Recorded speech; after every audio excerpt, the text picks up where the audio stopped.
We've all had an instance probably where we wonder how are we not defending an objective or how are we not taking an objective. Maybe because you have a lot of people in the circle or you have a lot of people around the objective. And it's always wondered, how are we not taking the objective or how are we not defending an objective? But there's some things that are kind of misunderstood when talking about the objectives and how you can capture and or defend them. And that's what we're going to go over in today's video, how to capture objectives. Now there are two different game modes in Hell Let Loose that do have different capture rules, as I'll call them. So we're going to start with Warfare first.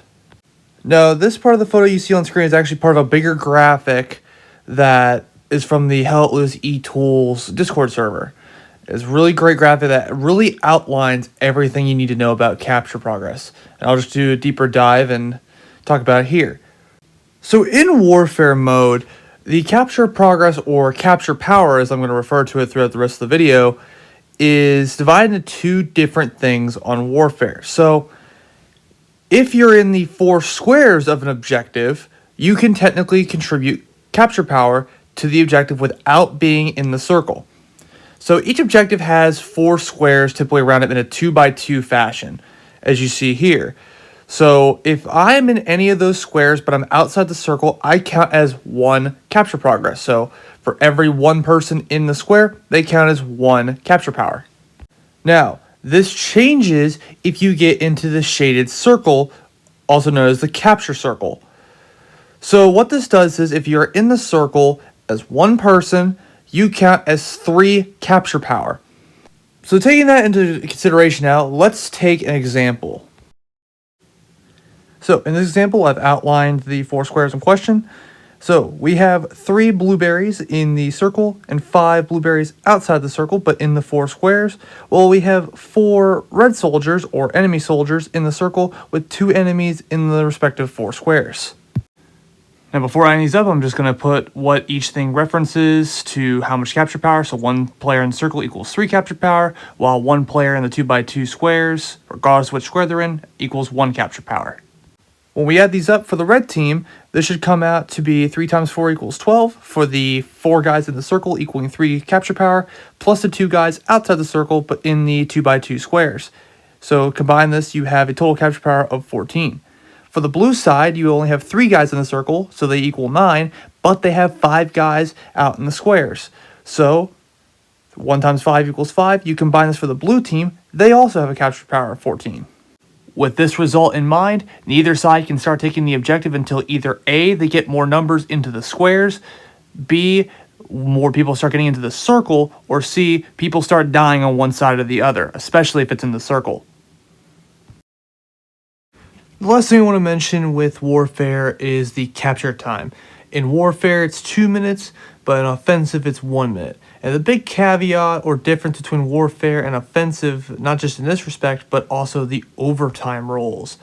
In Warfare, there is no overtime rules. As soon as the hour and 30 minutes is over, the match is done, regardless if you had capture progress at all.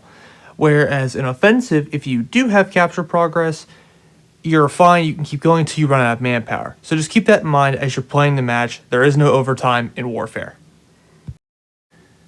Moving on to Offensive, I've already talked about the 1 minute capture time, but to take the objective, you simply have to be in the circle. There is no, oh, if I'm in the squares, I can capture it. Like in Warfare, you have to be in the circle.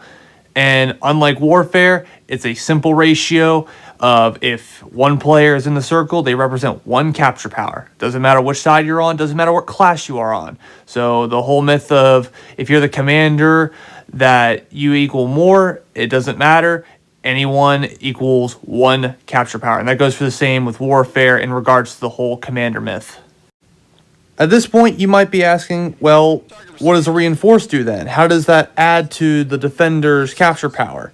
Well, the way a reinforce works is when it's deployed, it doubles the defense capture power of, well, the defending team. And what this does is, so on Warfare mode, instead of 3 capture power for people in the circle, it's now 6. Where on Offensive, instead of 1, it's 2. Now, This only applies to people in the circle. If you are outside the circle, especially on warfare mode, where you can actually contribute to the capture progress or capture power, you don't get the effects of the reinforce. Only people who are inside the circle get to double their capture power. So keep that in mind when reinforce is down. You have to be in the circle to actually utilize its effects. Speaking of being in the circle, you should see one of these little indicators that say strong point with a couple chevrons on both sides if you're in the circle. Now, what do these chevrons mean? Well, these chevrons mean a couple things we see here at the bottom of the graphic. So when you're attacking or defending, your team will have a chevron for your color, which should be blue, versus the enemy team chevrons.